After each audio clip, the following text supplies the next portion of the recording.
माहौल तो इंडिया गठबंधन की बैठक के बहाने विपक्ष को मजबूत करने का बनाया गया था, लेकिन दिल्ली में ममता बनर्जी के सांसद कुछ ऐसे छिटक गए कि विपक्ष पहले से और कमजोर नजर आया। आज दिल्ली में टीएमसी के लोकसभा के बागी सांसदों की बैठक हुई। सांसद काकोली घोष का दावा है कि 20 सांसदों ने अलग अलग ब्लॉक बनाने एनडीए में शामिल होने का फैसला किया। इन बागी विधायकों के बीजेपी में शामिल हो जाने की भी अटकलें अब तेज हैं। उधर टीएमसी सांसद कीर्ति आजाद का दावा है कि बागियों के साथ सिर्फ 13 सांसद हैं। उधर आज की इंडिया गठबंधन की बैठक में यूपी को लेकर अखिलेश और राहुल के बीच पक्की सहमति बनने की अटकलें हैं। इस पर कोई आधिकारिक जानकारी सामने नहीं आई, लेकिन बंगाल में ममता के हाल के बाद सवाल उठा है कि क्या यूपी में अखिलेश संभाल लेंगे। और इधर जब विधायकों के बाद सांसद तक ममता बनर्जी के साथ नहीं, तो ऐसे साथियों के साथ कैसे इंडिया गठबंधन बीजेपी की चुनौतियों से लड़ सकेगा। सांसद तक संग नहीं, हम किसी से कम नहीं, हल्ला बोल में हम चर्चा करेंगे। पहले ये रिपोर्ट देखिए।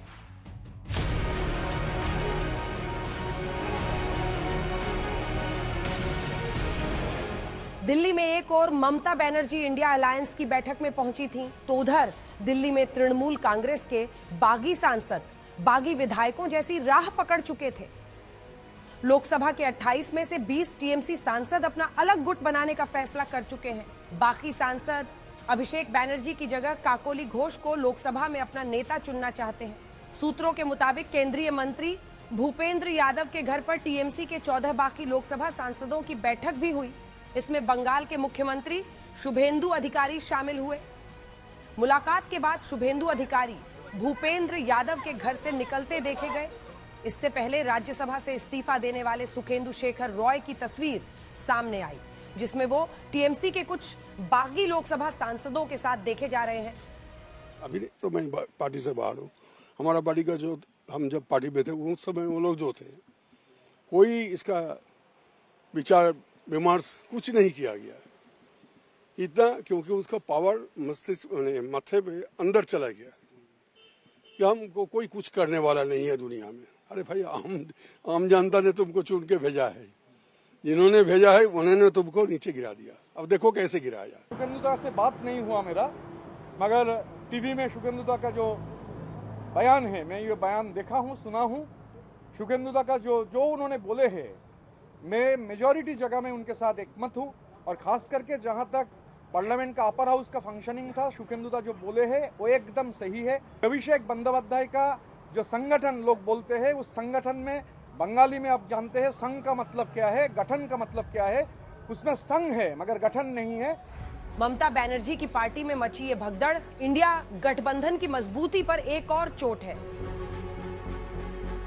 इसीलिए जब उत्तर प्रदेश में अगले साल चुनाव होंगे, तब अखिलेश यादव और राहुल गांधी के बीच कैसा तालमेल बनता है, ये बेहद दिलचस्प हो गया है।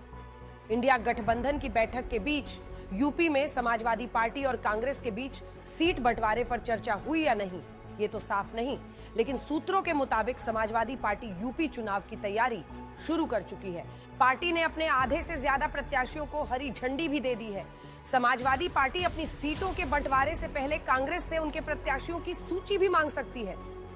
गौरतलब है कि इंडिया गठबंधन की बैठक को लेकर अखिलेश यादव ने बंधु राज बनाने का नया शब्द इजाद किया है। बंधु राष्ट्र बने, हमारी कोशिश होगी बंधु राष्ट्र बने। बंधु राष्ट्र बनाने के लिए हम लोग आगे बढ़ेंगे। जहां से चल के आए हो यूपी में तो आप देख ही रहे होंगे क्या हो रहा है। अब तो महिलाएं भी नाराज हैं इनसे। वैसे जब इंडिया अलायंस के सहारे बीजेपी के खिलाफ मोर्चे को मजबूत करने का दांव चला गया है, हर 2 महीनों में इंडिया अलायंस की बैठक का फैसला हुआ है।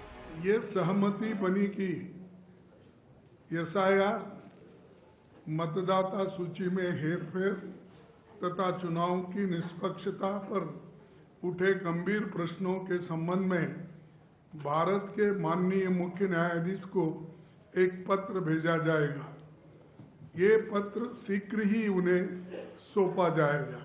केरल में आपने सरकार बना लिया तो एसआईआर को कोस नहीं रहे, बंगाल में हार गए तो एसआईआर का रोना रो रहे। तो ये जो हाइट ऑफ हिपोक्रेसी है, ये सब हम और हिंदुस्तान देख रहा है। अगर सही मायने में कुछ चोरी हुआ है तो जो इंडी गठबंधन, मुझे तो पता नहीं आज इंडी गठबंधन में कितने कंपोनेंट्स हैं, इनके कंपोनेंट्स वेरी होते रहते हैं।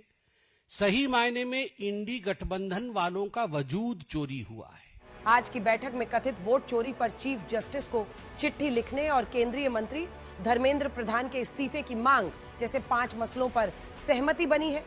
तब डीएमके और आम आदमी पार्टी की बैठक से दूरी साफ दिखी। वैसे बैठक में 23 दलों के प्रतिनिधि थे। हेमंत सोरेन और उद्धव ठाकरे बैठक में ऑनलाइन जुड़े थे। आज तक ब्यूरो। आइए चर्चा की शुरुआत करते हैं। सुधांशु त्रिवेदी राष्ट्रीय प्रवक्ता सांसद बीजेपी के हमारे साथ जुड़ रहे हैं। स्वयं प्रकाश पुरोहित हमारे साथ जुड़ेंगे, प्रवक्ता टीएमसी के। अभय दुबे जी प्रवक्ता कांग्रेस के जुड़ गए हैं। सुनील सिंह साजन प्रवक्ता समाजवादी पार्टी के, आनंद दुबे प्रवक्ता शिवसेना यूबीटी गुट के और धीरेन्द्र कुमार प्रवक्ता एलजेपी के हमारे साथ इस चर्चा में जुड़ गए हैं। तो अभी मुझे लगता है थोड़ा सा इंतजार है बाकी लोगों के जुड़ने का, क्योंकि आज तो बड़ी खबर टीएमसी से ही जुड़ी हुई आ रही है। 20-20 सांसद उनके ऐसा लग रहा है निकलने के फिराक में हैं और इसी के साथ साथ उन्होंने सीधा काकुली घोष ने तो चिट्ठी तक लिख दी है। लेकिन आपके साथ शुरुआत कर रहे हैं अभय दुबे जी। आप लोगों की कोशिश है कि इंडिया गठबंधन को एक साथ लेकर आगे जाएं, लेकिन बड़े बड़े प्लेयर्स आज नहीं आए। मतलब आम आदमी पार्टी शामिल नहीं हुई, डीएमके में आपका कोई अब वहां से नहीं आ रहा है, वो अलग हो गए हैं, और विजय जिनके साथ आप सरकार बना रहे हैं वो भी नहीं आए हैं। वहीं दूसरी तरफ क्या ये इस बात में सच्चाई है कि बंगाल हारने के बाद ही ममता बनर्जी अब इंडिया गठबंधन को लेकर वापस सीरियस हुई हैं? अंजना जी, पहली बात तो इंडिया गठबंधन अपने दलों को मजबूत करने के लिए एकत्रित नहीं हुआ है, वो देश की मजबूती के लिए एकत्रित हुआ है। जैसे भारतीय जनता पार्टी देश के प्रजातंत्र पर प्रहार कर रही है, बच्चों का भविष्य भर्ती और प्रवेश परीक्षा में करोड़ों बच्चों का भविष्य बेचा जा रहा है, उससे इंडिया गठबंधन के दल चिंतित हैं।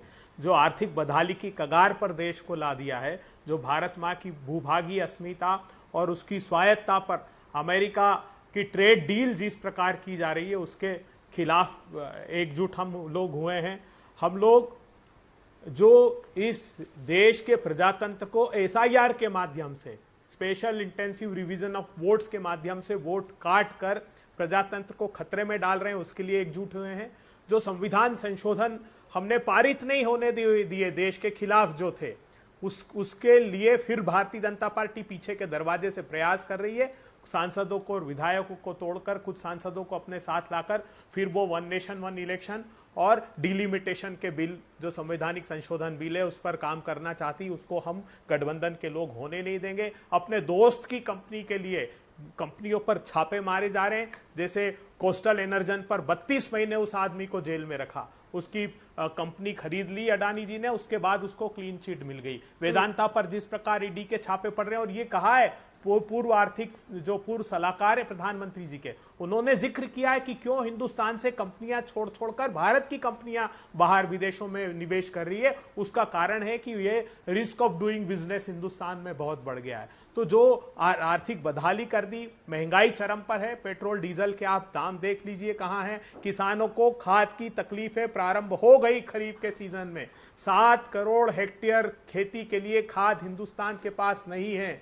न स्ट्रेटेजिक पेट्रोलियम रिजर्व की तैयारी करके रखी, न खाद का उचित मात्रा में विदेशों से पहले से मंगा के रखी, जबकि इनको पता था कि ये क्राइसिस आएंगे। 2025 में एक बार अमेरिका ने युद्ध किया था ईरान पर, तभी इस बात का आभास समूचे विश्व के देशों को हो गया था। तो इन सारे चीजों के लिए इंडिया गठबंधन दल एक साथ आ रहा है। हाँ, हम जानते हैं कि जो प्रादेशिक कुछ राजनीतिक दलों की अपनी प्रादेशिक प्रतिबद्धताएं हैं, इसलिए हो सकता है नहीं दिखे हो, लेकिन 25 बड़े गठबंधन के दल यहां एकत्रित हुए और यह मैसेज समूचे देश को दिया कि अग्रणी भूमिका भी इंडिया गठबंधन दल लेगा। देश को बचाने की जो लड़ाई है वो हम दृढ़ता से लड़ेंगे।